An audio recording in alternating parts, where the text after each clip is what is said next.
When should people, in your opinion, start their bucket list journey? Well, I'm gonna say something maybe controversial here too. Um, we're all chasing work-life balance, all right? Work-life balance is a shit 80s term that was thrown around in corporate America, corporate Australia, all the rest of it to make us feel better make us feel better or make us feel shit about our lives. So we don't live and nothing ever fucking balances, right? Here's where we beat ourselves up. If you're trying to land, you're trying to date a girl. I was trying to say that in a different way. If you're trying to get laid, oh, We'll do it Australia. Go ahead. yeah, Just yeah, say yeah, how it fuck it, is. yeah, yeah, yeah. If you're trying to get laid, men, if you're trying to get laid, you pretty much do whatever you got to do, right? If you're trying to grow a business, you just do whatever you got to do. If you're trying to make bank on something, you just do whatever you got to do. One of the best books around that to make us all feel better is Grant Cardone's "Be Obsessed or Be Average," and he throws the book out on lifestyle, life balance. There's nothing ever balances when you're obsessed with something, but be obsessed about fucking everything. Because balance means you've got to have 50% of this and 50%. No, no, no. How about you just do everything 100 fucking percent? Don't use the word balance. Use the word, I go work life blend, not work life balance, not work life balance, work life blend. So define that for yourself, right? But I'm all for entrepreneurs creating wealth, like creating a solid business where they're leveraged away. One of my business partners and slash mentors, Brad Sugars, who's done all of those books there, about 18 of them on business. Heads Up Action Coach, which is a globally recognized business coaching franchise. Really helped put business coaching on the map. He said, one of his great quotes is the definition of a business is a commercial profitable enterprise that works without you. So it's the active versus passive income, but also you can go and do a lot of things in business, products and services that are just disingenuous to you.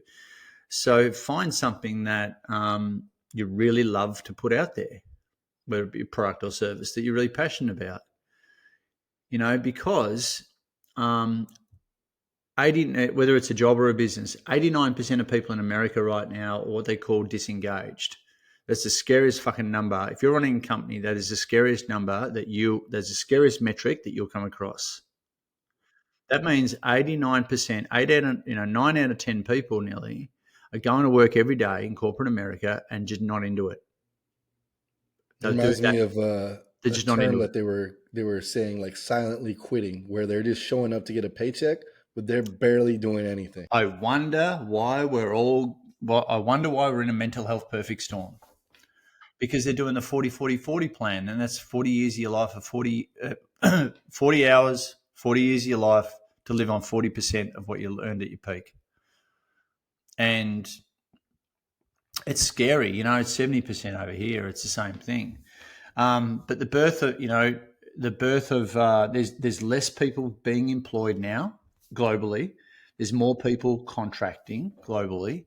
There's more people with multiple streams of income.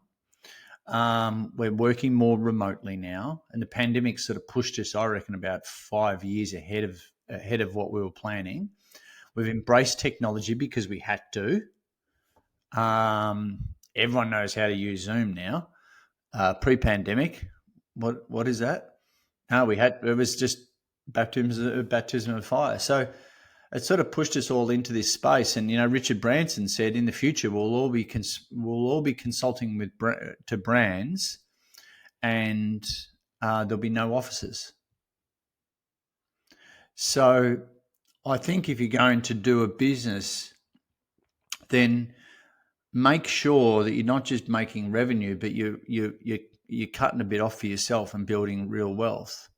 And I dare say, and this is one of the missions that I'm on, is to pandemic proof your business.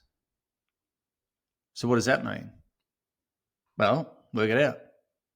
What is a pandemic proof business? Because if it happens again, what happens? Yeah. So if No you're actively offices. involved in the business and you're trading time for money and you're doing whatever, pandemic proof your business, pandemic proof your wealth. Mm-hmm. What was one of the main ways that you were maybe transition to be like, okay, this is how I'm gonna pandemic proof my business?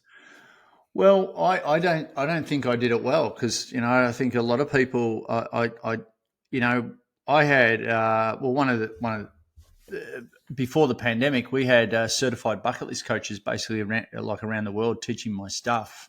We sold them a license. We had them in 23 countries around the world, and the pandemic came along and that whole thing imploded. And because mind you, half of them needed a life coach through that, so including myself. And but we were going. The model is we go in and we do bucket list programs in corporates, and it's affects culture, engagement, motivation, mental health, etc. So they're our metrics. And so during the pandemic, the pandemic, everyone shit the bed and no one was coming together. No one was going into their offices. And we had to do everything remotely. So that took a long time to adjust around. And we did some programs and stuff, affected some lives. But that unfortunately didn't really come out of the pandemic too well either. So, because we're all in survival mode. So I had to go into survival mode. And, since then I've sort of been, again, pandemic proofing my business. Yeah, because as a keynote speaker, which is one of the ways in which I get my message out there in the world, there wasn't a lot of that happening, even though I do a lot of virtuals and that sort of thing. But what I really love doing is, keynoting around the world. So yeah, since the pandemic, that's been good, but still that can be shut down really quickly. So, a lot of coaching online, building the tribe, building the ecosystem out, making sure there's, a few levels to the ascension model, a few levels within the ecosystem, and making sure that I'm really looking after people and it's less transactional, more long term.